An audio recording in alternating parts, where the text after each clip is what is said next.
ప్రియమైన తండ్రి, నీ సన్నిధికి వచ్చాం. మేము వేటిని మానేయాలో మీరు మాకు తెలియచేయండి, వేటిని చేయాలో మాకు తెలియచేయండి. నీ కృపలో నీ మాటలు అందిస్తున్న నాకు నీ ఆత్మ సహాయం దయచేయండి.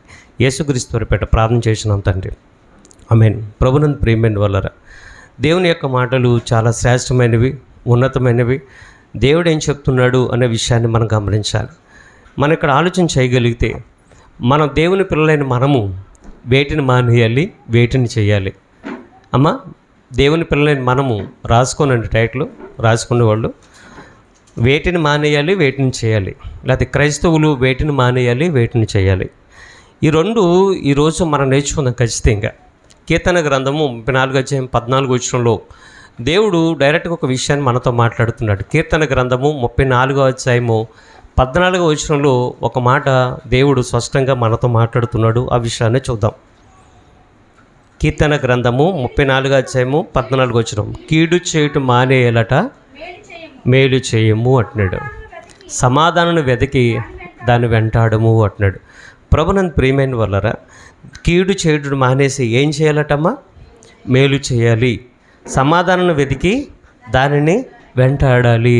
అంటే కీడు అంటే ఏంటి? మిమ్మల్ని అడుగుతున్నాను, కీడు అంటే ఏంటమ్మా? ఎదుటివారికి చెడ్డ చేయడం, అంటే ఎదుటివారికి అపకారం చేయడం, కీడు చలిపెట్టడం. ఇంకా కీడు అంటే ఎదుటివాడిని బాధ పెట్టడం, హాని చేయడం.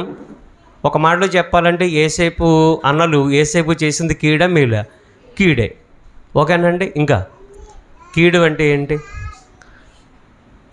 అంటే సండే స్కూల్ పంపించేసరేను, సండే స్కూల్ పంపించి ఏంటి? కీడు చేయడం మాని మేలు చేయమంటున్నారు కదా. కీడు అంటే ఏంటి అని తెలుసుకుంటే దాన్ని ఎలా మానేయాలో మనకు తెలుస్తుంది.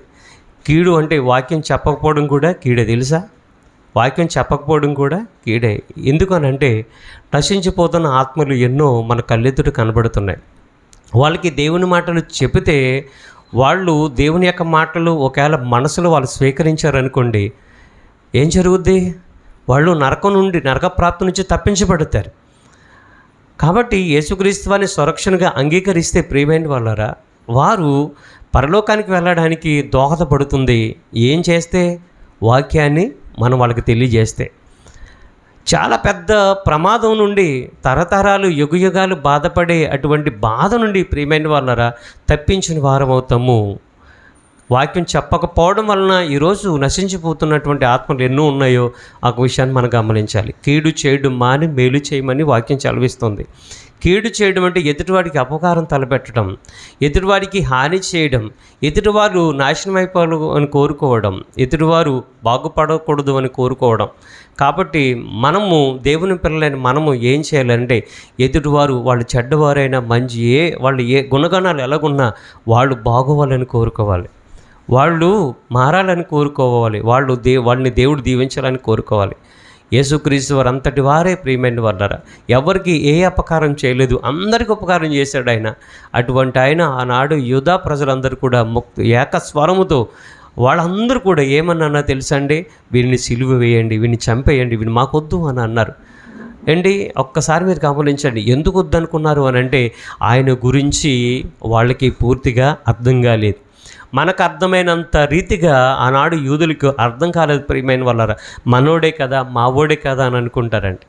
మనోడే కదా, మావోడే కదా అని అనుకున్నారు. మన మధ్యన పుట్టాడు కదా, మనోడే కదా అనుకొని యేసుక్రీస్తు వారి యొక్క విలువ వాళ్ళకు తెలియలేదు ప్రియమైన వాళ్ళరా.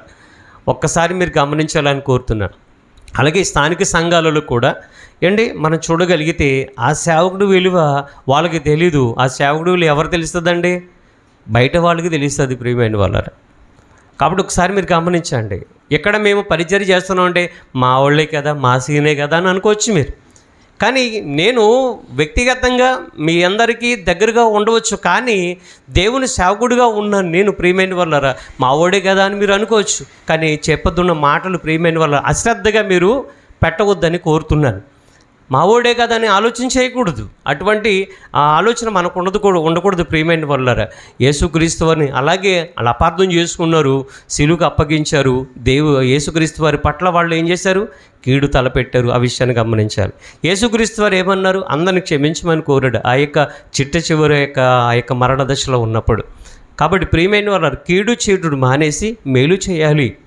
మేలు చేయాలి. యెషయా గ్రంథము 1:17 కూడా ఇదే మాటను ఈ దేవుడు యెషయా గారి ద్వారా తెలియజేస్తున్నాడు. యెషయా గ్రంథము 1:17 చూడండి.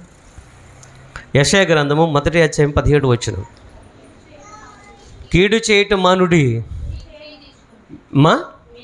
మేలు చేయ నేర్చుకొనుడి అన్నాడు. ఏం చేయడం మానేయాలంట? కీడు చేయడం మానేయండి, మేలు చేయడం నేర్చుకోండి అంటున్నాడు. ఆనాడు ఇశ్రాయేలు ప్రజలకు ఈ మాట తెలియజేశాడు, ఈరోజు మనకు తెలియజేస్తున్నాడు. కీడు చేయడం మానేయాలి, మేలు చేయడం నేర్చుకోవాలి అంటున్నాడు. ప్రియమైన వాళ్ళారా, ఈ రోజున దేవుని యొక్క జ్ఞానం అర్థం కాలేదు ప్రజలకు, దేవుని గురించిన మాటలు అర్థం కాలేదు. ప్రియమైన వాళ్ళారా, మీకు 2 బెస్ట్ ఎగ్జాంపుల్ చెప్తానండి. ఒకసారి మన రీసెంట్గా ఒక తీర్పు అనేది హైదరాబాద్లో వెలువడింది, మీ అందరికీ తెలుసు ఏంటి. ప్రణయ్ తర్వాత ఇంకెవరండి, ఒక ఇద్దరు అమృత, వీళ్ళిద్దరూ ఇంచుమించుగా 5 సంవత్సరాల కింద ఎప్పుడు ప్రేమించి పెళ్లి చేసుకున్నారు. వాళ్ళకు ఒక బిడ్డ కూడా జన్మించాడు. వాళ్ళు ప్రేమించి పెళ్లి చేసుకున్నారు అని చెప్పేసి మా పరువు పోయిందనేసి తండ్రి ఏం చేశాడు తెలుసా అండి,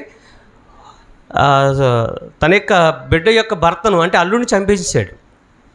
తర్వాత అతను ఉరి పెట్టుకుని చనిపోయాడు. ఏం సాధించాడు చెప్పండి? పరువు పోయిందని చెప్పేసి నువ్వు నీ వెల్లుని చంపించేశాడు, బాగానే ఉంది. ఈ విషయం నలుగురు వాళ్ళ కుటుంబం మధ్యన ఉందా, మొత్తం లోకానికి అంతా తెలిసిందా? లోకానికి అంతా తెలిసింది. ఇప్పుడు పరువు పోయిందా ఉందా? గమనించండి. ఆ యొక్క వాళ్ళ ఏంటి, ఆ యొక్క ప్రణయ్ వాళ్ళ మామగారు, అమృత వాళ్ళ బాబాయ్, మరికొంతమంది కలిసి దీనికి ఆ యొక్క ప్రణయ్ అనే వ్యక్తిని చంపేశారు. లాస్ట్కి ఏం జరిగిందంటే, ఆ ప్రణయ్ అనే వ్యక్తిని చంపేసిన వ్యక్తికి ఉరిశిక్ష పడింది.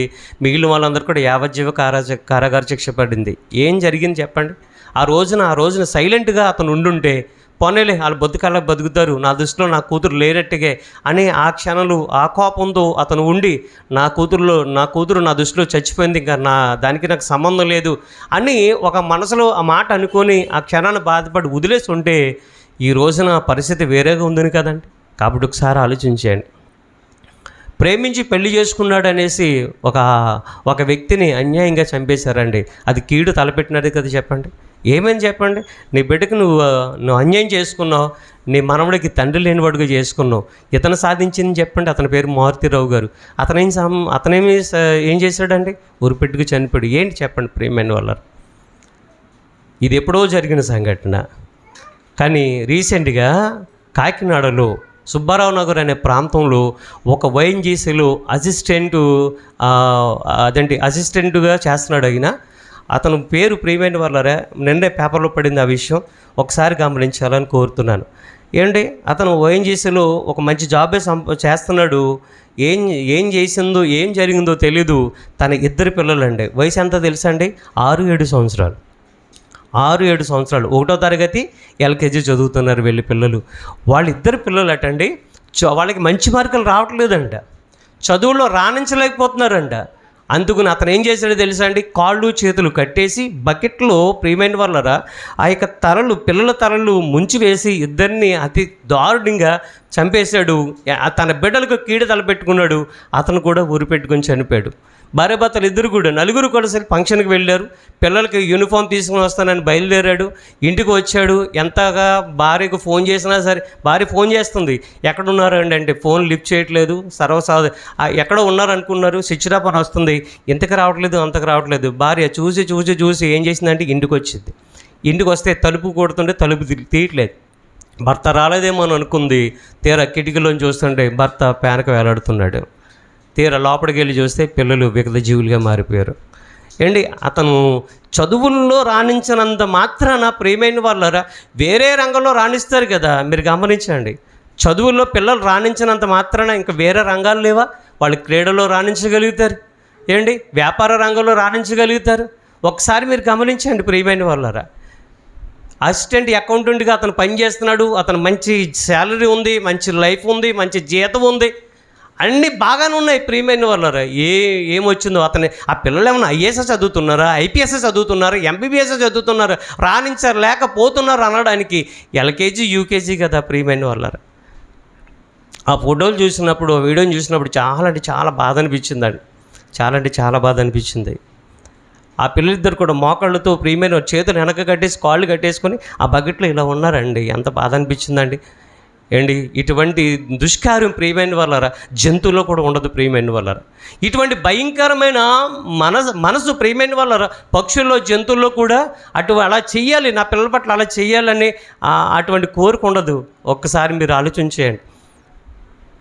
ఎందుకు ఇతను ఇంత భయంకరంగానే ఇటువంటి దుర్మార్గానికి ఒడిగట్టాడంటే పిల్లలు రాణించలేకపోతున్నారు, నా పిల్లలు చదువులో రాణించలేకపోతున్నారు అనేసి సూసైడ్ నోట్లో రాసి చనిపోయాడని అంటే పిల్లలకు ఎంత కీడు తలపెట్టాడు ఒకసారి ఆలోచించేయండి. ఆ పిల్లలకు ఆ కుటుంబానికి ఎంత కీడు తలపెట్టాడు ఒకసారి. నేను నమ్ముకున్న నీ భార్య గురించి నువ్వు ఆలోచించలేదే? బిడ్డ లేకుండా చేసావు, భర్త లేకుండా చేసుకున్నావు, ఆ యొక్క సహోదరిని ఒంటరిగా చేశాడండి. ఇప్పుడు నేను ఎవరి కోసం బ్రతకాలని ఆ యొక్క సహోదరు రోధిస్తున్న తీరు అందరినీ కూడా చాలా బాధ కలిగిస్తుందండి. ఆ యొక్క వీడియో చూస్తున్న ప్రతి ఒక్కళ్ళు కూడా ఖచ్చితంగా కన్నీళ్ళు పెట్టుకుంటారండి. ఒక్కసారి ఆలోచించండి, ఎంత దుర్మార్గపు పని చేశాడు ఒకసారి ఆలోచించండి. ఇటువంటి దుస్సంఘటనలు ప్రియమైన వాళ్ళరా సర్వసాధారణ జరుగుతున్న ఇటువంటి విషయాల్లో ప్రియమైన వాళ్ళరా మనుషులు ఎందుకు ఇంత భయంకరంగా, ఇంత దుర్మార్గంగా, ఇంత కఠినంగా బండబారిన హృదయాలుగా ఆలోచిస్తున్నారో, వీళ్ళని ఎవరు ప్రేరేపిస్తున్నారో అనేది మనకు అర్థం కావట్లేదు ప్రియమైన వాళ్ళరా. కీడు చేయడం మాని మేలు చేయండి అని దేవుడు చదివిస్తున్నాడండి. మేలు చేయడం అంటే ప్రియమైన వాళ్ళ ఒక పాపని పరలోకానికి నడిపించడం, నరకం నుండి పరలోకాన్ని నడిపించడం, చెడు మార్గం నుండి మంచి మార్గం నడిపించడం, ఏంటి మరణం నుండి జీవంలోకి నడిపించడం అంటే ప్రియమైన ఇది మేలు చేయడం అంటే. కాబట్టి ప్రియ సహోదరులారా దేవుడు చెప్తున్నాడు ఏంటంటే మేలు చేయండి, కీడు చేయడం మానేయండి.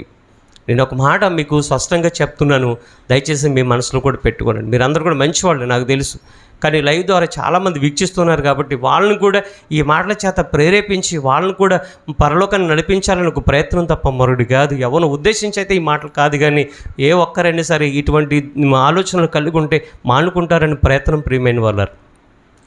ఎదుటివారి గురించి ప్రియమైన వాళ్ళారా మనము చెడుగా ఆలోచించడం కానీ వాళ్ళ గురించి చెడ్డగా మాట్లాడడం కానీ మనసులో కూడా రాకూడదని నేను మీకు తెలియజేస్తున్నాను ప్రియమైన వాళ్ళారా. దయచేసి ఆ విధంగా కూడా మనం మానుకుందాం. మనము ఎదుటి వాళ్ళ యొక్క క్షేమం కోరుకుందాం. మన అపకారం చేశారా మనం ఉపకారమే చేద్దామండి, మన కీళ్ళు తలపెట్టారా మేలే చేద్దాం ప్రియమైన వాళ్ళని ఆలోచించేయండి. కాబట్టి ఏమని దేవుడు చెప్తున్నాడు, సంఘానికి వచ్చిన మనము ఏం నేర్చుకోవాలి, దేని నేర్చుకోవాలి, దేని మానేయాలి, వేటిని చేయాలి, కీడు చేయడం మానేసి మేలు చేయాలట ప్రియమైన వాళ్ళరా. ఎఫెసీయులకు రాసిన పత్రిక 4:25 మరొక మాటను మనకి ప్రభు చదివిస్తున్నాడు పౌలు గారి ద్వారా. ఆ మాట చూద్దాం. అపోస్తలుడైన పౌలు ఎఫెసీయులకు రాసిన పత్రిక 4:25 చదువుకుందాం. అపోస్తలుడైన పౌలు ఎఫెసీయులకు రాసిన పత్రిక 4:25 చదువుకుందాం. మనము ఒకరికొకరము అపూర్ణమై ఉన్నాము గనుక మీరు అబద్ధమాడుట మాని ప్రతివాడును తన పొరుగువానితో సత్యమే మాట్లాడాలి అన్నాడు. అంటే పొరుగువానితో ఏం మాట్లాడాలట? సత్యం మాట్లాడాలి. ఏం మాట్లాడకూడదంట? అబద్ధం ఆడకూడదు అంటున్నాడు. అంటే ఇక్కడ పౌలు గారు చాలా క్లియర్గా మాట్లాడుతున్నాడు. మనము ఒకరికొకరము అవయవమై ఉన్నాము అంటున్నాడు. ఏంటి మనము అవయవాలమనండి? మనం ఎలాగున్నామంట? ఒకరికొకరు అవయవములై ఉన్నాము అన్నాడు. ఏంటి మిమ్మల్ని అడుగుతున్నాను, మన అవయవాలమా మనుషులమండి? చెప్పాలి. మన అవయవాలమా మనుషులమా? మనుషులమే. ఓకే, మరి అవయవాలు అంటున్నాడు ఏటైనా? ఎవరికి అవయవాలుగా ఉన్నాం మనం? చెప్పండి. క్రీస్తు సంఘం అనే శరీరానికి మనం ఎలాగున్నాము? అవయవాలుగా ఉన్నాం. Very good. అంటే ఇక్కడ మరి క్రీస్తు సంఘం అనే శరీరానికి అవయవాలుగా ఉన్నాం కాబట్టి శిరస్సు ఎవరు? యేసుక్రీస్తు వారు. ఓకేనండి. ఇప్పుడు సర్వ శరీరము చూసారా, ఇవి నాకు మీ అందరికీ కూడా శరీరం దేవుడు అమర్చాడు, నాకు కూడా మనందరికి కూడా దేవుడు అమర్చాడు. మన యొక్క బాడీలో భాగాలు ఎలాగైతే ఉన్నాయో క్రీస్తు సంఘం అనే శరీరానికి మనం కూడా ఒక పార్ట్గా ఉన్నాం. ఇప్పుడు ఎడం చెయ్యి చూసి కుడి చేయిని హేళన చేసిన, కుడి చేయి చూసి ఎడం చేయి హేళన చేసిన ఎవరికి అవమానం కలిగినట్టు? తన శరీరానికే కదా. ఇప్పుడు నా చెయ్యి ఉందండి, ఈ చెయ్యిని అంటది నేను లేకపోతే నువ్వు లేవు అందనుకోండి, ఈ చెయ్యి ఏమంటది? నేను లేకపోతే నువ్వు లేవు అని అంటది. అంటే ఈ చెయ్యిని అవమానపరుచుకున్నా, ఈ చెయ్యిని అవమానపరుచుకున్నా, ఈ రెండు చేతులు ఎక్కడున్నాయి? ఒకే శరీరంలో ఉన్నాయి. కాబట్టి ప్రియ సహోదరులారా, దీన్ని బట్టి మనము తెలుసుకోవాల్సిన విషయం ఏంటంటే సంఘంలో ఉన్న మనము అవయవాలుగా, క్రీస్తు సంఘం అనే శరీరానికి అవయవాలుగా ఉన్న మనము ఒకరికొకరు తక్కువ చేసి మనం మాట్లాడుకోకూడదు. మనమంతా ఒకటే. ఒకరికంటే ఒకరు ఘనంగా ఎంచుకోవాలని వాక్యం చదివిస్తుంది ప్రియమైన వాళ్ళ. ఒకరికంటే ఒకరు మనము ఒకరి మీద ఒకరు చిన్నగా మాట్లాడుకున్న మన శరీరాన్నే అవమానపరుచుకున్నట్టు. ఈ చెయ్యిని హేళన చేసింది అనుకోండి, అప్పుడు శరీరం అంటదే, బుద్ధి లేని వారులారా, మీరిద్దరు కూడా ఒకే శరీరంలో ఉన్నారు, మీరు ఒకళ్ళొకొకరు అవమానం చేసుకున్నా ఒకే శరీరంలో ఉన్నారు కాబట్టి ఇద్దరికి అవమానము అనేసి ఈ యొక్క శరీరం బుద్ధి చెప్తుంది. కాబట్టి ఇక్కడ మనం చూడగలిగితే, ఆలోచన చేయగలిగితే, ఈ చేయి లేకుండా ఈ చేయి పని చేయగలుగుతుందా? ఈ చేయి లేకుండా ఈ చేయి పని చేయగలుగుతుందా? ఏ చేయి గొప్ప ఇందులో? రెండు గొప్పే. రెండు చేతులు లేవనుకోండి, వాళ్ళు చాలా ఎంత ఇబ్బంది పడతారండి. వాళ్ళు తినడానికైనా తాగడానికైనా ఏ పని చేయడానికైనా చాలా ఇబ్బంది పడతారు. ఒక చేయి లేకపోయినా ఇబ్బంది ప్రియమైన వాళ్ళు. కానీ రెండు చేతులు ఉన్నాయండి, ఏ పని చేసినా ఈ చేతితో ఏ పని చేసినా ఈ చెయ్యి యొక్క సహాయం లేకుండా ఈ చెయ్యి పని చేయలేదు. ఈ చేతితో ఏ పని చేసినా ఈ చెయ్యి యొక్క సహాయం లేకుండా ఈ చెయ్యి పని చేయలేదు. ఒకసారి మీరు గమనించండి. కాబట్టి దేవుని సంఘంలో ఉన్న మనము అందరం కూడా దేవుని పిల్లలమే. ఒకరు ఎక్కువ ఒకరు తక్కువ అని కాదు ప్రియమైన వాళ్ళరా. మీరు గమనించండి, మనం అందరినీ కూడా సమానంగానే ప్రేమించే మనసు కావాలి. ఎందుకనంటే నీ కన్న తండ్రి అనే దేవుడు అందరినీ సమానంగా ప్రేమించాడు. బయట ఎండ పడుతుందండి, అందరి మీదనా ఆయన పిల్లలైన వారి మీద పడుతుందా? అందరి మీద ఎండ ప్రసరిస్తుందండి. వర్షం అందరి మీద కూడా కురుస్తుంది, మంచివారి మీదను చెడ్డవారి మీదను కూడా. దేవుడు ఈ లోకంలో ఉన్నటువంటి ఈ యొక్క ప్రకృతిని అంతటిని కూడా అందరికీ సమానంగా ఇచ్చాడు ప్రియమైన వాళ్ళ. గాలి ప్రియమైన వాళ్ళ అందరికీ సమానంగా వస్తుందా? ఒకళ్ళు ఎక్కువ ఒకళ్ళు తక్కువ వస్తుందా? అందరూ సమానంగా వస్తుందండి. దేవునిలో ఉన్న సమానం ప్రియమైన వాళ్ళ ఈరోజు సంఘంలో ఉన్న మనలో కూడా ఉండాలి. ఒకళ్ళు ఎక్కువగా ఒకళ్ళు తక్కువగా చూసే అలవాటు, అలాగ మాట్లాడే అలవాటు దయచేసి మనలో ఉన్న ఈ లైవ్ ద్వారా వీక్షిస్తున్న ఎవరికైనా ప్రియమైన వారు నేను చెప్పేది ఏంటంటే, తక్కువ ఎక్కువ అనేది తారతమ్యం ఉండకూడదు. మనం ఒకరికొకరు అవయవాలుగా ఉన్నామనంటే. కాబట్టి మీరు గమనించండి, అంతా ఒకటే. మనమంతా కూడా దేవుని పిల్లలం. ఒకళ్ళు ఎక్కువగా ఒకళ్ళు తక్కువగా మనం చూడవలసినటువంటి పరిస్థితి లేదు. ఆ విషయంలో గమనించాలి. తర్వాత ఏమంటున్నారంటే, ఒకరికొకరు అవయవాలమై ఉన్నాము కనుక మీరు అబద్ధమడ్డు మాని ప్రతివాడును తన పొరుగు అనితో ఏం మాట్లాడాలి? సత్యమే మాట్లాడాలి. మిమ్మల్ని అడుగుతున్నాను, సత్యం అంటే ఏంటమ్మా? వాక్యం. Very good. ఇంకా వాక్యం అని ఇంకేమన్నా నిజమంటారా? నిజమా? మన వాక్య ప్రకారంగా, మనం బైబిల్ ప్రకారంగా సత్యం అంటే ఏంటి? మనకి ఎక్కువగా ప్రియమైన వారు కోర్టులు కానీ పోలీస్ స్టేషన్కి వెళ్ళాలనుకోండి, సత్యమేవ జయతే అని ఉంటుందండి. 3 సింహాల బొమ్మ కనబడుతుంది, సత్యమేవ జయతే అని ఉంటుంది. అంటే సత్యమే ఎప్పటికైనా జయిస్తుంది. సత్యానికి ఎప్పుడు కూడా న్యాయం జరుగుతుంది. కాబట్టి మనం గమనించినట్లయితే సత్యమేవ జయతే అని అంటే నిజంగా ఆ సూక్తిని మరి ఎవరు పెట్టారో నాకు తెలియదు కానండి, వచ్చిన చూసేటప్పటికీ ఆ పదం, ఆ వాక్యం చదివేటప్పటికి నిజంగా ఒక తెలియని ధైర్యం కలుగుతుందండి. మీరు గమనించారు లేదు? బాధపడుతున్న వారికి కూడా ఒక ధైర్యం కలుగుతుంది, అన్యాయం అయిపోయిన వారికి కూడా ఒక ధైర్యం కలుగుతుందండి సత్యమేవ జయతే అని అంటే. కాబట్టి వాక్య ప్రకారంగా మనం ఆలోచన చేయగలిగితే సత్యం అంటే ఏంటనంటే వాక్యం అండి. నీ వాక్యమే సత్యము అన్నాడు ప్రభువారు. యోహాను సువార్త 17 మనకు కనపడుతుంది. నీ వాక్యమే సత్యము అంటున్నాడు. అంటే మన పొరుగు వానితో ఏం మాట్లాడాలి? మనం సత్యం దగ్గర వాక్యం పెట్టుకునండి. అక్కడ అలా చదువుదాం, మీరు అబద్ధమాడటం మాని ప్రతివాడు తన పొరుగు వానితో వాక్యమే మాట్లాడాలి, సత్యమే మాట్లాడాలి. ఏంటి, నిన్న మనకి ఫోన్ కాల్స్ ఎన్ని వచ్చి ఉంటాయండి? ఈరోజు ఉదయం కూడా ఫోన్ కాల్స్ వచ్చి ఉంటాయి. మరి మన యొక్క పొరుగు వారితో మనం మాట్లాడుతాం, మన స్నేహితులతో మాట్లాడుతుంటాం ఏంటి. అలాగే వాక్యం తెలియనటువంటి అన్యులు ఉంటారండి. వాళ్ళని డైరెక్ట్గా యేసుక్రీస్తు రక్షకుడు అంటే వారు జీర్ణించుకోగలుగుతారన్నమాట? జీర్ణించుకోలేరు. కానీ వాక్యాన్ని ప్రియమైన వాళ్ళరా మన యొక్క వాడుక భాషలో ప్రియమైన వాళ్ళరా మనము వాళ్ళకి చెప్పడానికి మనం ప్రయత్నం చేయాలి. కాబట్టి ఇక్కడ మనం ఖచ్చితంగా మనం గమనించినట్లయితే మీ యొక్క స్నేహితులు కానీ శ్రేయోభిలాషులు కానీ ఎవరైనా, లేకపోతే మీరు ఎవరితో మాట్లాడుతుంటే కనీసం వాళ్ళతో మీరు 10 నిమిషాలు మాట్లాడారనుకోండి, 10 నిమిషాలు ఫోన్ కాల్ మాట్లాడినప్పుడు కనీసం 2 నిమిషాలైనా దేవుని గురించి మాట్లాడని ప్రియమైన వాళ్ళ దేవుడి గురించి చెప్పడానికి ప్రయత్నం చేయండి. వాళ్ళు ఏ బాధలు ఉన్నారు, ఏ విధమైన పరిస్థితులు ఉన్నారో మనకు తెలియదు కదా. ఆ మాటలు ఆ క్షణాన మనము వాళ్ళకి చెప్పగలిగితే ఏమో వాళ్ళ హృదయాన్ని మార్చవచ్చు, వారి హృదయాన్ని ఆదరించవచ్చు. మీరు చెప్పినటువంటి మాటలు వారికి ధైర్యాన్ని ఇవ్వచ్చు కదా. ఒకసారి గమనించండి. అందుకని పొరుగువానితో ఏం చేయాలంట? మీరు అబద్ధం ఆడటం మాని ప్రతివాడు తన పొరుగువానితో సత్యమే మాట్లాడాలి. అంటే అబద్ధం ఆడటం మానేసి పొరుగువానితో సత్యం అనగా వాక్యం మాట్లాడడం మనం నేర్చుకోవాలి. ప్రియమైన వాళ్ళారా, ఆలోచించేయండి. దేవుని సన్నిధికి వస్తున్న మనము ఏం చేయాలండి? పొరుగువానితో సత్యం అనగా వాక్యం మాట్లాడడం నేర్చుకోవాలి. ప్రియమైన వాళ్ళారా, కాబట్టి ఇంకా మనం ఆలోచన చేయగలిగితే అండి, యేసుక్రీస్తు వారు గొప్ప సంగతులను మనకి చాలా సంగతులను మనకు తెలియజేశారు. అయితే దేవుడు తన యొక్క ప్రేమను ఈ విధంగా వెల్లడిపరుస్తున్నాడు. ఇర్మీయా గ్రంథము 4:1 అక్కడ రాయబడిన మాట మనం చూడగలిగితే తన ప్రేమను వెల్లడిపరుస్తున్నాడు. ఒక తండ్రి తన పిల్లలను పిలిచినట్టుగా, తప్పిపోయిన తమ పిల్లల కొరకు తల్లిదండ్రులు ఆతృత పడుతున్నట్టుగా ఆ వచనం చాలా బాగా మనల్ని ఆదరిస్తుందండి. చూడండి, దేవుడు తన ప్రేమను ఎలాగ వ్యక్తపరుస్తున్నాడు. ఇర్మీయా గ్రంథము 4:1, ఇదే యెహోవాకు, ఇశ్రాయేలు, నువ్వు తిరిగి ఉద్దేశించిన ఎడల నా యొద్దరికే రావాలి. నీవు ఇటు అటు తిరగక మాని నీ ఏ క్రియలు నా సన్నిధిలో నుండి తొలగించుకోవాలి. చాలు తల్లి. అంటే 2-3 వచనాలు కూడా కలిపి ఉంటుంది. ఆ వచనం సరిపోతుంది.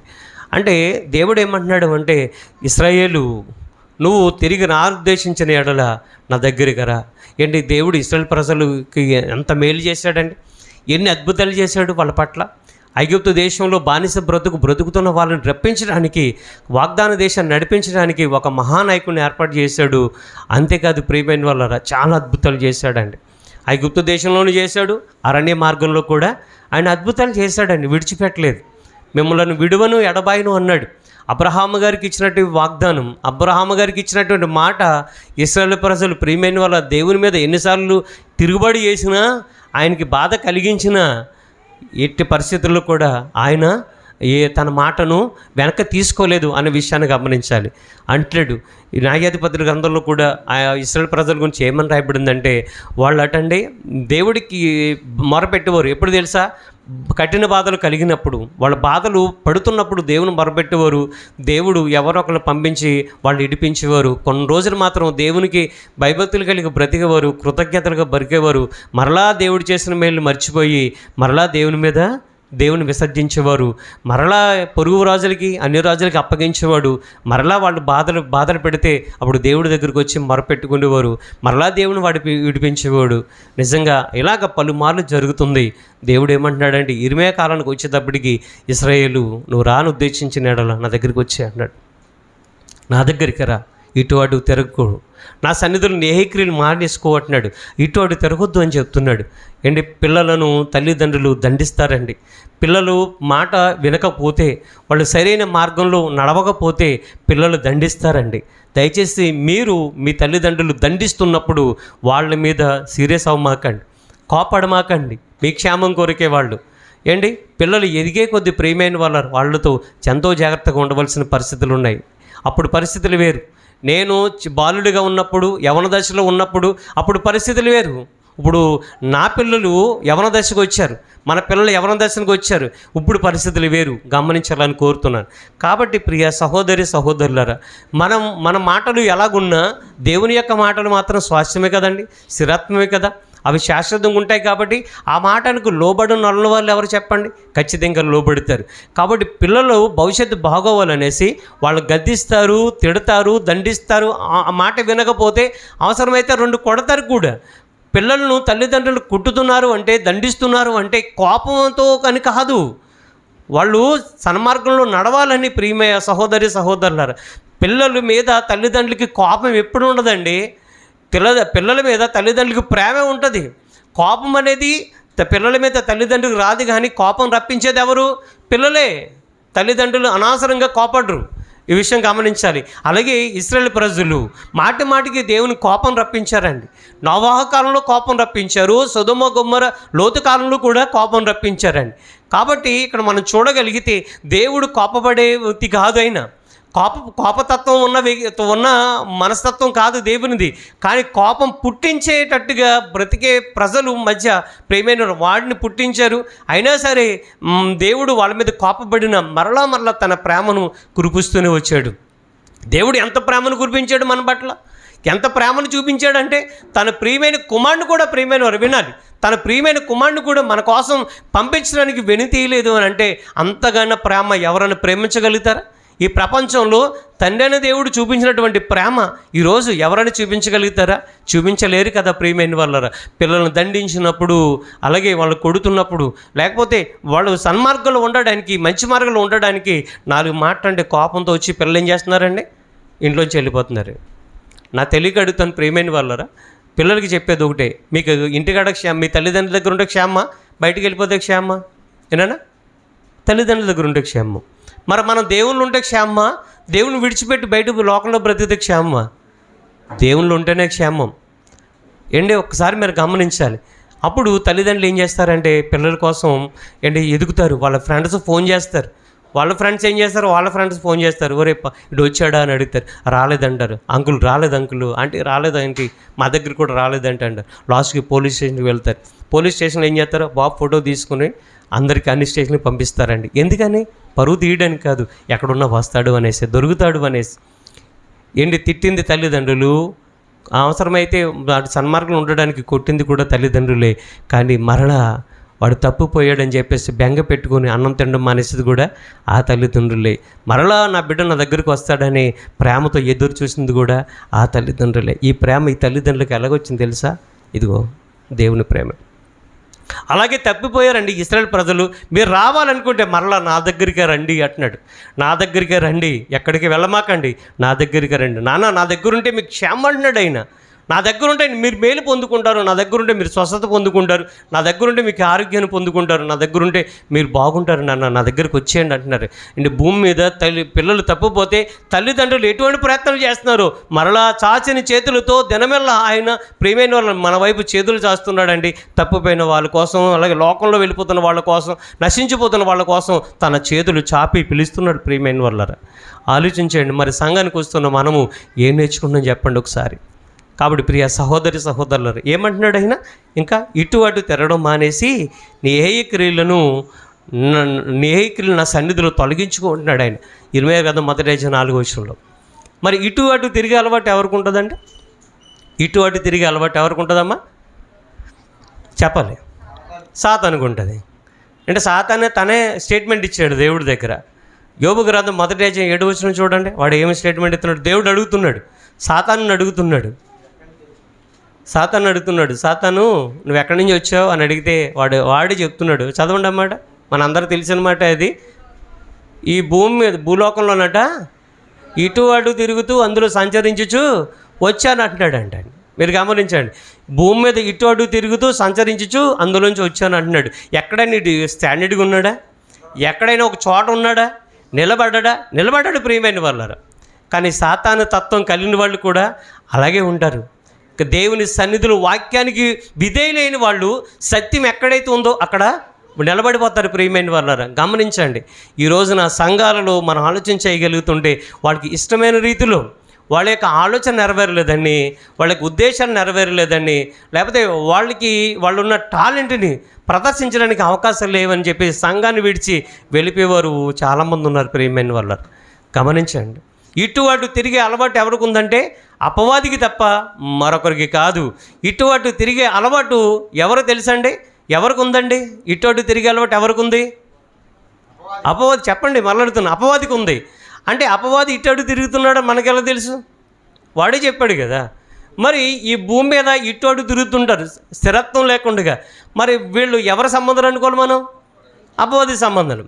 కాబట్టి ఇక్కడ మనం చూడగలిగితే ప్రియ సహోదరులారా, దేవుడు ఎవరిని ఉద్దేశించో చెప్పట్లేదు, కానీ ఇదిగో ఇటువంటి అలవాటు ఉందా మానుకో అంటున్నాడు. ఇటు అటు తిరగడం మానేసి నాలో స్థిరులుగా ఉండండి అంటున్నాడు ఆయన. యెషయా గారు అటండి, ఓషియా గారు అనుకుంటా, రాజు అయినప్పుడు ఆయన ఆయన గురించి ఒక మంచి మాట రాయబడి ఉంది. నేను ఇందాక చూశాను అది. ఆ మాట ఏంటంటే, ఆయన గురించి చదవాలి ప్రియమైన ఖచ్చితంగా. ఇందాకే నేను ఆయన గురించి చదివాను. రాజుల 2వ గ్రంథము 2వ అధ్యాయము మొదటి 2 వచనాలు. రాజుల 2వ గ్రంథము 22వ అధ్యాయము 1-2 వచనాలు చదువుకుందాం. 2వ వచనం చదివేయండి. అతడు యెహోవా దృష్టికి, అతడంటే హోషే గారు అండి, అతడు యెహోవా దృష్టికి యథార్థంగా నడుచుచు కుడి ఎడమలకు తిరగక, అంటే ఇటు అటు తిరగక, కుడి ఎడమలు తిరగక తన పితరుడగు దావీదు చూపిన ప్రవర్తనకు సరిగా ప్రవర్తించెను అనంటే, ఇక్కడ శాశ్వతంగా ప్రియమైన వాళ్ళని చూడగలిగితే దేవుడు ఒక మంచి ఉద్దేశాన్ని కలిగి ఉన్నాడు. ఇక్కడ మనం చూడగలిగితే హోషే గారు యెహోవా దృష్టికి యథార్థంగా నడుచుకుంటూ, అతను ఒక రాజు అండి, కుడి ఎడమలకు తిరగకుండగా అతను యథార్థంగా ప్రవర్తించాడట. అంటే దేవుడు కోరుకున్నది ఏంటంటే, ఇటు అటు తిరగడం మానేసి నాలో స్థిరులుగా ఉండండి అంటున్నాడు. నాలో స్థిరులుగా ఉండండి అని అంటున్నాడు. కాబట్టి మనము 3 విషయాలు ఇక్కడ మనము తెలుసుకున్నాం. ఒకటి, ఏం చేయడం మానేయాలి? కీడు చేయడం మానేసి మేలు చేయాలి. తర్వాత రెండోది, అబద్ధం ఆడటం మాని సత్యమే పలకాలి. మూడోది, ఇటు అటు తిరగడం మానేసి దేవునిలో మనము స్థిరులుగా ఉండాలి. అంటే ఇంకా అబద్ధం ఆడడం మనం మానకుండా ఉన్నామనుకోండి, మనం ఎవరి సంబంధంలో అవుతాం? అపవాది సంబంధంలో అవుతాం. యోహాను సువార్త 8వ అధ్యాయము 44వ వచనంలో రాయబడిన మాట అంటే, అబద్ధం ఆడేవాడు అబద్ధ సంబంధి, అపవాది సంబంధి, సత్యం పలుకువాడు దేవుని సంబంధి, వానిలో సత్యమే లేదు అంటది. ఆ వచనంలో మీరు చూడండి, యోహాను సువార్త 8:44లో ఏమని రాయబడి ఉంది? వచనం చదవండి, మనకు అర్థమవుతుంది క్లియర్గా. ఇది సర్వసాధారణంగా మనకు తెలిసినటువంటి వచనం అయినప్పటికీ కూడా మనము చాలా జాగ్రత్తగా ఆలోచించేయాలి. చదువునన్నా, యేసుక్రీస్తు వారు మాట్లాడుతున్నారు, ఎవరో కదా ఆయన ఇస్తున్న స్టేట్మెంట్ ఇది. మీరు మీ తండ్రి యగు అపవాది సంబంధులు, మీ తండ్రి దురాశలను నెరవేర్చగోరు చున్నారు. ఆది నుండి వాడు నరహంతకుడు. ఎప్పటి నుంచి అటండి? ఆది నుండి వాడు నరహంతకుడు అట. మిమ్మల్ని అడుగుతున్నాను, వాడు ఆది నుండి నరహంతకుడు అని అంటే, నరహత్య చేయడానికి కత్తో లేకపోతే బల్లెమో చాకో బాంబో ఏదోటి ఉపయోగించాలి కదా ఏండి? ఒకసారి మరి వాడు ఎప్పుడు హత్య చేశాడండి? ఎవరిని హత్య చేశాడు? వాడి అపవాది ఎవరన్నా హత్య చేశాడా? నరహంతకుడని యేసుప్రభు వారు చెప్తున్నారు. ఎవరన్నా హత్య చేశాడా వాడు? చెప్పండి. చేయలేదు. వాడు వెళ్ళి ఎవరిని చంపలేదు. మరి వాడు నరహంతకుడని ప్రభు ఎందుకు చెప్తున్నాడు? వాడు ఎవరిని చంపడండి. వాడు ఎవరికి కూడా హాని తలపెట్టడు. కానీ ఏం చేస్తాడు తెలుసా? వాడిది చాలా క్రిమినల్ బ్రెయిన్. వాడు చంపడు కానీ వాడు ఎదుటివాడిని ప్రేరేపిస్తాడు. వాడిని చంపేయి, వాడిని లేపేయి, వాడిని ఇలా చేయి అలా చేయి అంటాడు. వాళ్ళు ప్రేరణిస్తాడు. కయ్యనికి ప్రేరణ ఇచ్చింది ఎవరు? వీడే. ఆది నుండి వాడు నరహంతకుడు. అంటే ఆదిలో ఒక నీతిమంతుడు చనిపోయాడు, హేబేల్ని చంపిన వాడు కయ్యనే మన బాహ్యంగా కనబడేది. కానీ అంతరంగంగా ప్లాన్ చేసింది ఎవరు తెలుసా? ప్రేరణ ఇచ్చింది ఎవరు తెలుసా? అపవాది. కాబట్టి ఒక నేరస్తుడు తప్పు చేశాడు అనుకోండి, అతడు నేరస్తుడే. కానీ ప్రియమైన వాళ్ళారా, నేరస్తుడికి ప్రేరణ ఇచ్చింది, నేరస్తుడికి ప్లాన్ చెప్పింది, నేరస్తుడికి సహకరించింది, నేరస్తుడికి ఆలోచన చెప్పింది, నేరస్తుడికి ప్రియమైన వాళ్ళారా ఆశ్రయం ఇచ్చిన వాళ్ళు వీళ్ళందరూ కూడా నేరస్తులుగానే పరిగణించబడతారు. కాబట్టి ఒకసారి ఆలోచించండి. వాడు నేరస్తుడు, వాడు నరహంతకుడు. ఆది నుండి ఎలా ఉన్నాడంట? నరహంతకుడిగా ఉన్నాడట. నరహంతకుడిగా ఉండి తన యొక్క తత్వాన్ని ఎలాగ చాటుతున్నాడు? ఇంకా చదవండి. వాడు సత్యమందు నిలిచిన వాడు కాదు, వాని యందు సత్యమే లేదు. వాడు అబద్ధం ఆడినప్పుడల్లా తన స్వభావమును అనుసరించే మాట్లాడుతున్నాడు. వాడు అబద్ధికుడును అబద్ధమునకు జనకుడు అంటున్నాడు. అంటే ఇప్పుడు సంఘంలో దేవుని యొక్క మాటలు వింటున్న మనము అబద్ధమాడు మాని సత్యమే పలకాలి అని అంటే, అబద్ధానికి జనకుడుగా ఉన్నటువంటి అపవాది మరి ఇంకా సంఘంలో మనం అబద్ధాలు చెప్తున్నామని అంటే ఎవరి సంబంధంలోని అర్థం? దేవుని సంబంధులమనా అపవాది సంబంధులమనా? అపవాదికి జనకుడు అపవాది అండి. అబద్ధానికి జనకుడు ఎవరు? అబద్ధానికి జనకుడు అపవాది, సాతాను. కాబట్టి వాని పిల్లలుగా మనం ఉండాలనుకుంటున్నామా? దేవుని పిల్లలుగా ఉండాలనుకుంటున్నామా? మీరు ఆలోచించండి. దేవుని పిల్లలుగా మీరు ఉండాలి అని అనుకుంటే మీరు సత్యమే మాట్లాడండి. లేదు నా యొక్క స్వభావాన్ని నేను మార్చుకోను. ఆ వచనంలో రాయబడింది, వాడు తన స్వభావానికి వ్యతిరేకంగా చేయడంట. తన స్వభావం ఏది ఉందో అదే చేస్తాడు. తన స్వభావం ఏదండి? ఇతరులను నాశనం చేయడం, ఇతరులను పాడు చేయడం, ఇతరులని ప్రేరేపణ కలిగించడం. కొన్ని సంఘటనలు ప్రియమైన వాళ్ళారా, ఎదుటి వాళ్ళు ఒక మాట అన్నందుకు ఫ్యాన్కి ఉరి పెట్టుకుని చనిపోయిన ఇళ్ళాలు లేరండి, ఉన్నారు. ఒక మాట అన్నందుకు, ఆ మాట కత్తిపోటు వంటి మాట. ప్రియమైన వాళ్ళ, నన్ను అంత మాట అంటదా? మా అమ్మే నన్ను అంత మాట అనలేదు, మా నాన్నే నన్ను అంత మాట అనలేదు, నా భర్త అంత మాట అనలేదు, మా మామగారు మా అత్తగారు కూడా అంత మాట అనలేదు, ఆమె అంత మాట అంటుందని చెప్పేసి పోయి ఉరిపెట్టుకొని తొందరపాటు నిర్ణయంతో ప్రాణం తీసుకున్న ఆడపిల్లలు ఎంతమందో ఒకసారి ఆలోచించండి. పౌరుషానికి వెళ్ళిపోయి ప్రాణం పోగొట్టుకున్నటువంటి సహోదరులు ఎంతమంది ఒకసారి మీరు గమనించండి. కత్తిపోటు వంటి మాట ప్రియమైన వాళ్ళ ఉపయోగించేది ఎవరు అనుకుంటున్నారండి? అపవాది ప్రార్థిస్తాడు వాడు. కాబట్టి మీరు గమనించాలి. మనం మూడు విషయాలు ఖచ్చితంగా మనం నేర్చుకున్నాం. ఒకటి, కీడు చేయటం మాని మేలు చేయాలి, అబద్ధమాడటం మాని సత్యమే పలకాలి. ఇటు అటు అంటే సంచలనం లేని కొంతమంది చూడండి, సంచలన మనస్తత్వం కలిగి ఉంటారు. అలా కాకుండా స్థిరత్వం, దేవునిలో స్థిరత్వం కలిగి ఉండాలట. ఇటు అటు కుడి ఎడమలు తిరగకుండా మన దారి ఇటుది ఎలా ఉంటుందని, మన దారి ఇరుకుగా ఉంటుంది. ఏమంటే విశాలమైన దారి కాదు మనది. మన ప్రయాణించే దారి, పరలోకానికి వెళ్ళే దారి ఇరుకగా ఉంటుందండి. తిన్ననైన దారి అని రాయబడి ఉంది. కాబట్టి ప్రియ సహోదరులారా, నాలుగోదిగా మనం నేర్చుకోవాల్సిన విషయం ఏంటంటే, ఒకసారి పేతురు యోహాను గారు ఇద్దరు ప్రార్థన చేస్తున్నారు. కొంతమంది మీద చేతులు ఉంచి ప్రార్థన చేస్తున్నారు. అదే సమయంలో ఒక వ్యక్తి చూశాడు ఒక సంఘటన. పేతురు యోహాను గారు ఇద్దరు కూడా చేతుల నుంచి ప్రార్థన చేస్తుంటే, అలాగా ఎవరి మీద అయితే పేతురు యోహాను గారు ఇద్దరు కూడా ప్రార్థన చేస్తున్నారో, అలా చేతుల నుంచి ప్రార్థన చేస్తున్నారు, వాళ్ళు పరిశుద్ధాత్మ శక్తిని పొందుకోవడం గారడీ సీమోను ఒక వ్యక్తి చూశాడండి. వ్యక్తి చూసి ఏమన్నాడు అని అంటే, అప్పటి వరకు కూడా గారడీ సీమోను ఏం చేశాడంటే, ప్రజలను విభ్రాంతికి గురి చేసి ధనాన్ని చాలా సంపాదించాడు. ఇది ఒక కొత్తగా విద్యగా ఉంది, ఇది కొత్త విద్యగా ఉంది, కాబట్టి ఇది కూడా నేర్చుకొని చాలా డబ్బులు సంపాదించాలనే ఉద్దేశంతో పేతురు యోహాను గారి దగ్గరికి ఒంటరిగా వచ్చి ఏమంటున్నాడు అంటే, అయ్యా, మీరు ఎవరి మీదైతే చేతులుంచి ప్రార్థన చేస్తున్నారో వాళ్ళు పరిశుద్ధాత్మను పొందుకుంటున్నారు కదా, అటువంటి వరాన్ని, దేవుని వరాన్ని నాకు కూడా ఇవ్వండి. మీరు ఉత్తినే నాకు ఇవ్వద్దు, నేను ఉత్తినే మాత్రం అటువంటి వ్యక్తిని కాదండి, కాబట్టి ఇదిగోండి కొంత మీకు ఇస్తానని కొంత ద్రవ్యాన్ని వాళ్ళ ముందు పెట్టాడండి. అసలు పేతురు గారు నచ్చుతుంది? అసలు నచ్చదు. వెంటనే ఏమన్నాడు తెలుసండి, ఒక చాలా ఆయనతో ఏమని మాట్లాడుతున్నాడు అని అంటే, పరిశుద్ధాత్మ చేత నింపబడిన వాళ్ళు ఏమని మాట్లాడుతున్నాడో చూడగలిగితే, అపోస్తలుల కార్యములు 8వ అధ్యాయము 21 నుంచి చదువుకుందాం. 17 నుంచి రాయబడి ఉంది, 17 నుంచి చదివండి అన్న. అప్పుడు పేతురును యోహానును వారి మీద చేతులుంచగా వారు పరిశుద్ధాత్మను పొందిరి.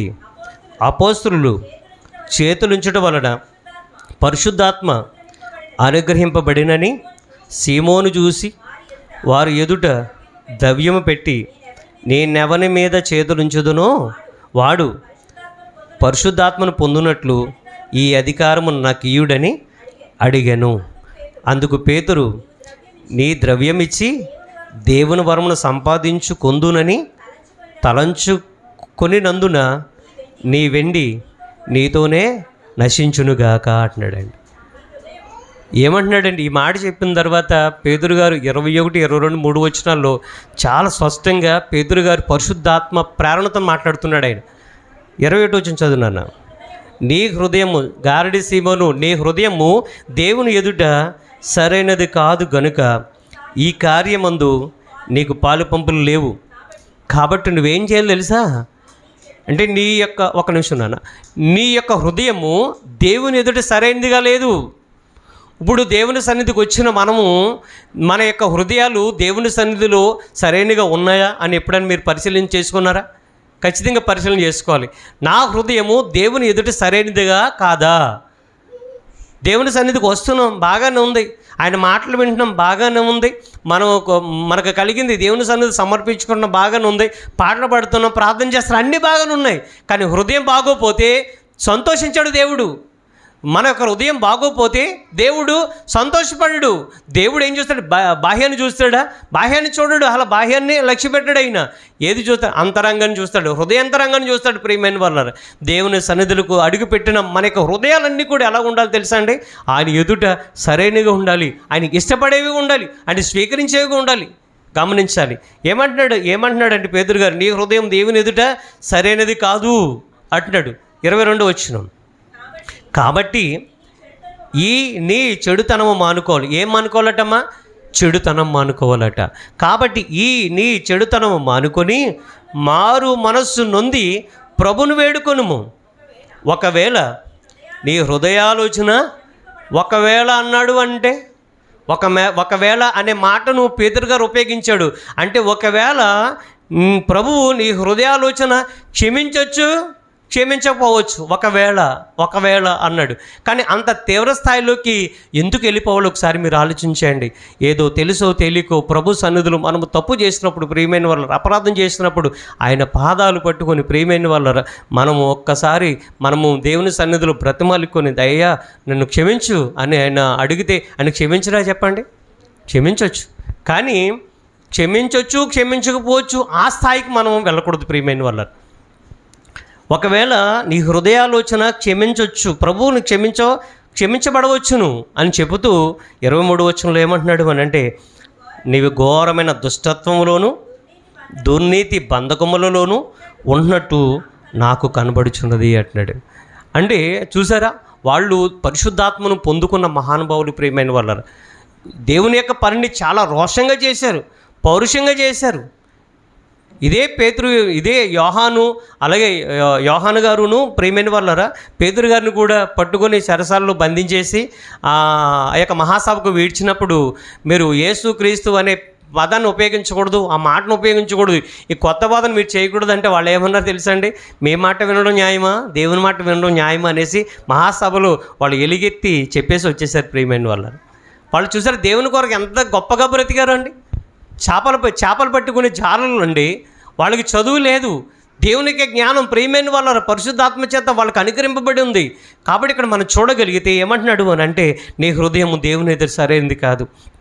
అంతేకాదు, ఘోరమైన దుష్టత్వంలోను దుర్నీతి బంధకంలోనూ ఉన్నట్టుగా నాకు కనబడుతుంది.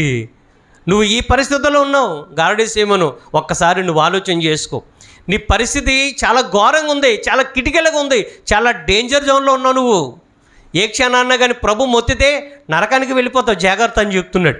కాబట్టి ప్రియ సహోదరులారా, మనము రేపు బాగుంది కదా, ఎల్లుండి బాగుంది కదా, రేపు కలుద్దాం, ఎల్లుండి ఎలా చేద్దాం, అలా చేద్దామని అనుకుంటున్నాం. ఏ క్షణాన ఏం జరుగుతుందో మనకు తెలీదు. ప్రియమైన వాళ్ళారా, నాకు తెలీదు, మీకు తెలీదు ఏ క్షణాన ఏం జరుగుతుందో. కానీ మనం చాలా ఆలోచనలు, చాలా ఊహలు, చాలా తలంపులు ఎన్నో ఉంటాయండి. ఈ యొక్క మైండ్లో ఎన్నో ఆలోచనలు ఉంటాయి. అవన్నీ ఏమైపోతాయో ఒకసారి మీరు ఆలోచించేయండి. కాబట్టి ప్రియ సహోదరులారా, దేవుని ఎదుట మన హృదయము ఎలా ఉండాలి? సరైనదిగా ఉండాలి. గమనించుకోండి, హెచ్చరించుకోండి. ఎవరి మట్టుకు వాళ్ళు హెచ్చరించుకోండి, ఎవరి మట్టుకు వాళ్ళు ప్రశ్నించుకోండి, ఎవరి మట్టుకు వాళ్ళు విమర్శించుకోండి. కాబట్టి నువ్వు దుర్నీతి బంధకాల్లో ఉన్నావు, అంతేకాదు నువ్వు దుష్టత్వంలో ఉన్నావు అనట్లేదు, ఘోరమైన దుష్టత్వంలో ఉన్నావు నువ్వు అంటున్నాడు. ఆ పుట్టినోట్లో ఏమైనా రాయబడి ఉంది? ఘోరమైన దుష్టత్వం అనే పుట్టినోట్లో ఏమైనా రాయబడి ఉంది? 3 చేదైన పచ్చిమ అంట. ఇప్పుడు పైత్యం ఉంటుందండి అందరికీ శరీరంలో. ఆ పైత్యం అనే పదార్థం అందరికీ ఉంటుంది. అది చేదైపోతే విషంగా మారిపోతుంది, క్యాన్సర్గా మారిపోయే అవకాశాలు ఉన్నాయి, అది క్యాన్సర్ గడ్డలుగా మారిపోయే అవకాశాలు ఉన్నాయి. గమనించండి, తద్వారా ప్రాణం పోయే అవకాశం ఉంటుందండి. క్యాన్సర్ కూడా first stage, second stage, third stage అని ఉంటుంది. అదే మన యొక్క గోదావరి ఉధృతి పెరిగిందనుకోండి, వరదలు వచ్చే పరిస్థితుల్లో 1వ ప్రమాద హెచ్చరిక, 2వ ప్రమాద హెచ్చరిక, 3వ ప్రమాద హెచ్చరిక అలాగే జారీ చేస్తే, అంటే 1వ ప్రమాద హెచ్చరిక అని అన్నప్పుడు ఏం చేయాలి? ఎక్కడికక్కడ కూడా సర్దుకుపోవాలి. ఏమైనా ఉంటే పట్టుకొని నువ్వు సురక్షిత ప్రాంతానికి వెళ్ళిపోవాలి. అప్పటికి కూడా చూద్దాంలే అని అనుకున్నారనుకోండి, 2వ ప్రమాద హెచ్చరిక జారీ చేస్తారు. అప్పటికి నువ్వు జాగ్రత్త పడలేదు అనుకోండి, 3వ ప్రమాద హెచ్చరిక జారీ చేస్తారు. అలాగే వస్తుంది, తగ్గిపోద్ది అనుకుంటే తర్వాత నువ్వు ఉండవు, నీ ఇల్లు ఉండదు. ప్రమాద హెచ్చరిక ఆల్రెడీ జారీ చేయబడింది, ప్రకటన జారీ చేయబడింది. ప్రమాదం అనేది పొంచుకొస్తుంది, గోదావరి పెరుగుతుంది, ఉధృతి పెరుగుతుంది. ఆల్రెడీ 1వ ప్రమాద హెచ్చరిక జారీ చేసాం, 2 చేసాం, 3 చేసాం. కాబట్టి జాగ్రత్తగా ఉండండి, అప్రమత్తంగా ఉండండి అనేసి లంక ప్రాంత వాసులకు ప్రకటన చేసినప్పుడు ఏం చేయాలి? ప్రకటన జారీ అయినప్పుడు మనము సురక్షిత ప్రాంతానికి వెళ్ళిపోవాలి. 3వ ప్రమాద హెచ్చరిక వచ్చే వరకు కూడా మనం అక్కడ ఉండకూడదు ప్రియమైన వాళ్ళారా. 1వ ప్రమాద హెచ్చరిక వచ్చినప్పుడే మనము సురక్షిత ప్రాంతానికి వచ్చేయాలి. అలాగే దేవుడు తన వాక్యాన్ని తన దాసుల ద్వారా మీ చెవులకి, మీ యొక్క హృదయాలకు తీసుకుని వస్తుంటే, మీ ముందుకు తీసుకుని వస్తుంటే, దేవుడు ఏ వేటిని మానుకోమన్నాడు వాటిని మానుకోవాలి. మానే అన్న తర్వాత వెంటనే జరగాలి. అది దేవుని పిల్లలైన మీకు నేను ఒక దేవుని దాసులకు హెచ్చరించేది ఏంటని తెలుసండి, దేవుడు మానుకోండి అని చెప్పినప్పుడు మానేసుకోవాలి, వాయిదాలు వేయకూడదు ప్రియమైన వాళ్ళు. వాయిదాల పద్ధతి అనేది దేవుడికి నచ్చదు. ఆ విషయాన్ని గమనించాలని కోరుతున్నాను. కాబట్టి మనం గమనించవలసిన విషయం ఏంటంటే, ఏమనుకోవాలి చెప్పండి? వేటిని చేయాలి, వేటిని మానేయాలి? కీడు చేయడం మానేసి మేలు చేయాలి. తర్వాత 2వది అబద్ధ మాట మానేసి సత్యమే పలకాలి. 3వది ఇటోడు తిరగ స్థిరత్వంగా దేవుళ్ళు స్థిరలుగా ఉండాలి. 4వది చెడుతనం మానేసి మారు మనసు పొందాలి. చెడుతనం మానేసి మనసు మార్చుకోవాలి దేవుని సన్నిధిలో. ఒకసారి పౌలు గారు ప్రియమైన వాళ్ళరా, తను ఒక విషయాన్ని తిమోతి గారు చెప్తున్నాడు. ఫిలిప్పీ సంఘంతోనే మాట చెప్తున్నాడు. అని ఏ మాట చెప్తున్నాడు ఒకసారి చూడగలిగితే, ఆ మాట నాకెందుకో మీ అందరికి చెప్పాలనిపించింది. ఎప్పుడు మనము కానుకల గురించి మనం మాట్లాడుకోం, కానీ దేవుడు ఈ విషయాన్ని మనకు తెలియజేస్తున్నాడు. ఎందుకు చెప్తున్నాడు అని అంటే ప్రియమైన వాళ్ళారా, పౌలు గారు అట్టండి వాక్యాన్ని ప్రకటించేటప్పుడు ఆయనకి సహాయం చేసిన వాళ్ళు చాలామంది ఉన్నారు. దేవుని సంఘంలో దేవుని యొక్క సేవకులకు చాలామంది సహాయం చేస్తుంటారండి. చాలామంది సహాయం చేస్తుంటారు, కాదన్నట్లేదు. వాళ్ళు సంఘాల్లో కూడా చెప్తారు పలానా వాళ్ళు ఇలా సహాయం చేశారని. అలాగే పౌలు గారికి కూడా సహాయం చేసిన ఒక సంఘం ఉంది ప్రియమైన వాళ్ళారా. ఏ సంఘం? ఆ సంఘం పేరు చెప్తారా? పౌలు గారికి సహాయం చేసినట్టు సంఘం. వాక్యంలోకి వెళదాం. ఫిలిప్పీయులకు రాసిన పత్రిక 4వ అధ్యాయము 13వ వచనం నుంచి చదువుకుందాం. నన్ను బలపరచువాను యందే నేను సమస్తం చేయగలను, అయినను నా శ్రమలు మీరు పాలు పుచ్చుకొనున్నది మంచి పని. అంటే పాలు పుచ్చుకోవడం అంటే ఏంటమ్మా? మీరు చెప్పండి. పాలు పుచ్చుకోవడం అంటే ఎవరైనా వచ్చి పాలు ఇస్తే తీసుకోవడమా? కాదు. పాలు పుచ్చుకోవడం అంటే పాలు భాగస్తులు అవడం అని అర్థం. నా మాట ముగిస్తాను. అయితే ఫిలిప్పీలారా 13-15 వచనం చదువుకుందాం. 15 వచనం. ఫిలిప్పీలారా, సువార్తను నేను బోధింపనారంభించి మాసిదోనియ నుండి వచ్చినప్పుడు ఇచ్చి విషయంలోనూ పుచ్చుకొని విషయంలోనూ మీరు తప్ప మరి ఏ సంఘపు వారును నాతో పాలివారు కాలేదని మీకే తెలియను అన్నాడు. అంటే ఇతను వాక్యాన్ని బోధించే ప్రారంభ దినాలలో మాసిదోనియ నుండి ఎక్కడికి వచ్చాడంట? ఫిలిప్పీకి వచ్చాడండి. ఫిలిప్పీకి వచ్చినప్పుడు ఇచ్చే విషయంలో పుచ్చుకునే విషయంలో పౌలు గారికి ఫిలిప్పీ సంఘస్థులు చాలా సహాయం చేశారంట. సహాయం చేసిన తర్వాత ఏమని మాట్లాడుతున్నాడు? మీరు తప్ప ఏ సంఘపు వారు నాతో పాలువారు కాలేదని మీకే తెలియను. 16 వచనం అంటాడు, అనగా దెస్సలోనికల్లో కూడా మీరు మాటిమాటికి నాకు అవసరము తీర్చుటకు సహాయం చేశారు అంటున్నాడు. ఈ మాట పౌలు గారు ఎందుకు చెప్తున్నారు? తెలుసా అండి? 17 వచనంలో రాయబడి ఉంది. ఎందుకు చెప్తున్నాడు? 17 వచనం రాయబడి ఉంది. ఈ మాట చదువు మనం ముగించుకుందాం. 17 వచనం చదవండి. నేను ఈవిని అపేక్షించి ఇలాగో చెప్పడం లేదు, కానీ మీ లెక్కకు విస్తార ఫలము రావాలనని అపేక్షించి చెప్పుచున్నాను. నాకు సమస్తమును సమృద్ధిగా కలిగి ఉన్నది, మీరు పంపిన వస్తువులు ఎపోకృతి వలన పుచ్చుకున్నాను అంటున్నాడు. నాకేం తక్కువ కాలేదంటున్నాడు. అంటే ఈ రోజున సంఘానికి కూడా ప్రియమైన వాళ్ళరా, సంఘం క్షేమాభివృద్ధి చెందాలి అంటే ఆర్థికంగా అలాగే అన్ని విషయాల్లో కూడా క్షేమాభివృద్ధి చెందాలి అని అంటే సంఘం ఏం చేయాలి? గుప్పిళ్ళి విప్పాలి ఖచ్చితంగా. కాబట్టి మీరు గమనించండి. ఎందుకు అంటున్నానంటే లెక్కకు విస్తార ఫలము మనకు వస్తుంది. ఈ రోజున సంఘంలో ఎటువంటి కార్యక్రమాలు జరిగినా దానికి అభివృద్ధి చెందాలి అంటే, అవసరాలు తీర్చబడాలి అంటే సంఘం అనే ఒక నిధిని మనం ఏర్పాటు చేసుకున్నాం. అంటే సంఘ నిధికి డబ్బులు ఇవ్వమని చెప్పట్లేదు. ఎందుకు అవసరాన్ని బట్టి అంటే ఎందుకు చెప్తున్నారంటే, నాకు మాటికి మీరు అవసరం తీర్చారు, మీకు లెక్కకు విస్తార ఫలం మీకు రావాలని ఈ మాట చెప్తున్నాను అన్నాడండి. అంటే ఆఖరిగా మనం చెప్పేది ఒకటి, కీడు చేయటం అని మేలు చేయాలి, తర్వాత అబద్ధపడటం వారు సత్యమే పలకాలి.